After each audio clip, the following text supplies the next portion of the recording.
Irmãos, tudo isso fez com que Deus tomasse a iniciativa de destruir a sua criação e, através de Noé, dar início a uma nova geração.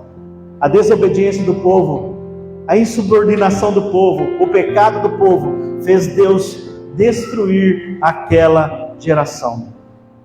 Mas todos foram destruídos, menos a família de Noé. Por que a família de Noé não foi destruída? Porque eles viveram uma fé sobrenatural. Acreditaram na promessa, acreditaram nos planos de Deus, acreditavam que Deus estava no negócio, dando o norte, dando a direção. E por isso foram livres da morte, livres da destruição eterna. Se nós lermos Gênesis 6:9, a Bíblia fala que Noé era um varão justo e um varão reto. Se você ler Gênesis 5:24, irmãos, a Bíblia fala que Noé andava com Deus. Se nós lermos Hebreus 11:7, Noé foi um integrante da galeria dos heróis da fé. Irmãos, olha o que diz a Bíblia sobre Noé. Pela fé, Noé, divinamente avisado das coisas que ainda não se viam, temeu e para a salvação da sua família preparou a arca pela qual condenou o mundo e foi feito herdeiro da justiça, que é segundo a fé. É por causa da fé que ele teve que ele e a sua família foram salvos da destruição. E uma coisa que é tremenda, irmãos, que ao sair da arca, Noé fez algo tremendo e maravilhoso. A Bíblia fala que Noé, a hora que acabou o dilúvio, que a terra secou, ele desceu da arca e ele edificou um altar a Deus, e naquele altar ele ofereceu holocaustos ao Senhor. Olha o que diz a Bíblia em Gênesis 8:18-20. Saiu, pois, Noé com seus filhos, sua mulher e a mulher de seus filhos, e também saíram da arca todos os animais, todos os répteis, todas as aves e tudo que se move sobre a terra, segundo as suas famílias. Olha isso. Levantou Noé um altar ao Senhor, e tomando de animais limpos e de aves limpas, ofereceu holocaustos. A história de Noé, meus amados, nos leva a pensar sobre a nossa maneira de viver. Noé, mesmo vivendo num mundo corrompido e cheio de pecado, ele não se deixou levar pelas suas práticas pecaminosas, não se deixou se levar pelos erros da sua geração. Noé tinha, sabe quantos anos quando ele entrou na arca? 600 anos. E permaneceu fiel a Deus durante 600 anos. A arca, irmãos, pode ter levado mais de 120 anos para ser construída. Imagine você, 120 anos ali, pegando madeira, cortando árvore, pregando, fazendo as divisões lá na arca. 120 anos. Noé tinha muitos e muitos motivos para desistir, irmãos. Ele tinha muitos motivos para dizer: não quero mais isso não, Deus. Eu acho que não vai acontecer isso não, eu vou parar, estou muito cansado. E lá na arca ele tinha mais motivos ainda para praguejar contra Deus. Imagina o fedor de cocô que era a arca, irmãos. Não é? Amém ou não amém? Imagina o cocô do elefante grandão, né? O fedor que era a arca. Falam, irmãos, falam, né? As más línguas falam que a mulher de Noé brigou com ele lá na arca, porque Noé levou um casal de cupim, irmãos, e a arca era feita de madeira, né? E o cupim começou a comer a madeira lá. Não é brincadeira. Tinha muito serviço naquela arca, tinha que alimentar todos os animais. Eles tinham que tomar cuidado, irmãos, para que a arca não pegasse fogo, porque a arca era feita de betume, não era selada por betume, e era um produto inflamável. Eles tinham tudo, irmãos, para desistir, mas eles não desistiram.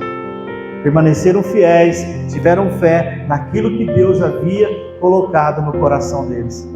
Eles não tinham certeza nenhuma, irmãos, não tinham certeza de que as coisas iriam mudar, mas eles tinham fé que Deus iria mudar aquela situação. Eles venceram todas essas barreiras através da fé e da confiança na promessa de Deus. Foram vitoriosos, irmãos, porque eles viveram e entenderam os planos de Deus para a vida e para a casa deles. Antes de encerrar, só contar uma história aqui, irmão. Escute isso.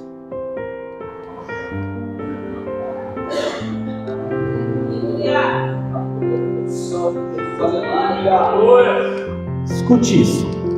Os membros de uma igreja nas montanhas de Great Smoky, nos Estados Unidos, construíram um novo prédio em um terreno que haviam recebido por doação. 10 dias antes da inauguração, o inspetor de obras da localidade informou ao pastor que o estacionamento era insuficiente para o tamanho do prédio.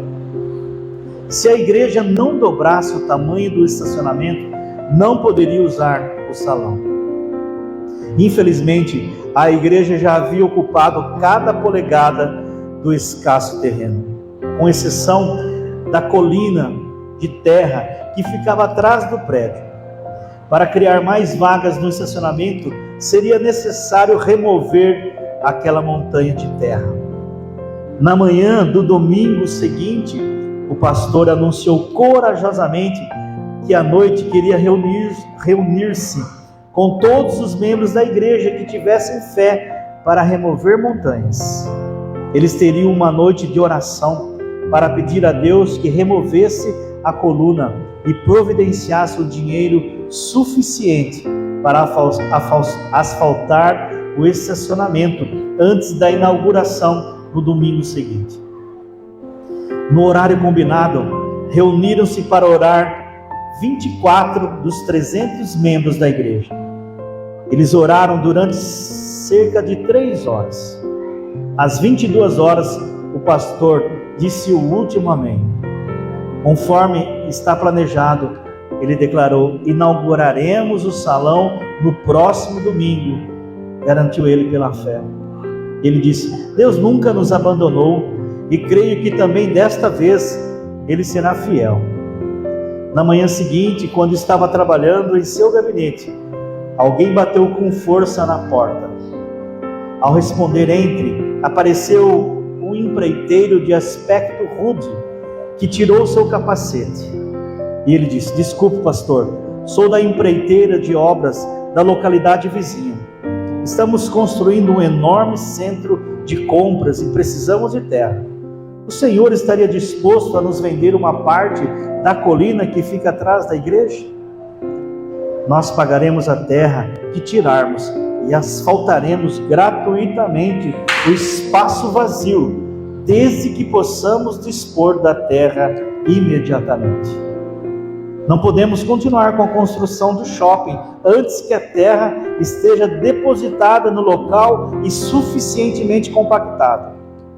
O novo salão foi inaugurado no domingo seguinte, como tinha sido planejado, e no evento de abertura estavam presentes muito mais membros, com fé para remover montanhas. Agora vem uma pergunta: você teria participado daquela reunião de oração para remover aquela pedra? Você teria, dos 300, foi 24, né, que participou da reunião de oração, mas eram os remanescentes, né, que tinham fé, que confiavam, como na construção de vocês aí. Tenham fé, irmãos, que Deus vai dar graça e vocês vão construir essa igreja para a glória de Deus. Eu me lembro quando a gente construiu a nossa igreja lá em Santa Terezinha, teve uma pessoa que foi lá, ela participou de um culto só um culto, e naquele culto ela ouviu falar que a igreja estava em construção, e ele doou toda a ferragem que a gente ia usar na construção, toda a ferragem. Ele morava lá na Vila Rio e falou: eu vou dar toda a ferragem que vocês precisarem. Irmãos, milagres acontecem, milagres resultam da sua fé e da sua confiança em Deus. Quantos estão precisando de um milagre? Levante a mão. Deixa eu dizer uma coisa para você. A mãe de Isaac era estéril. A mãe de Samuel era estéril. A mãe de João Batista era estéril. Mesmo com um diagnóstico negativo, elas foram agraciadas por Deus através da fé que elas tinham em Deus. E nós nessa noite, nesse dia, não é? Através do exemplo de Noé, possamos nos manter firmes e constantes, acreditando que podemos vencer todos os obstáculos que estão à nossa frente, se mantivermos nossa fé e nossa confiança no Senhor.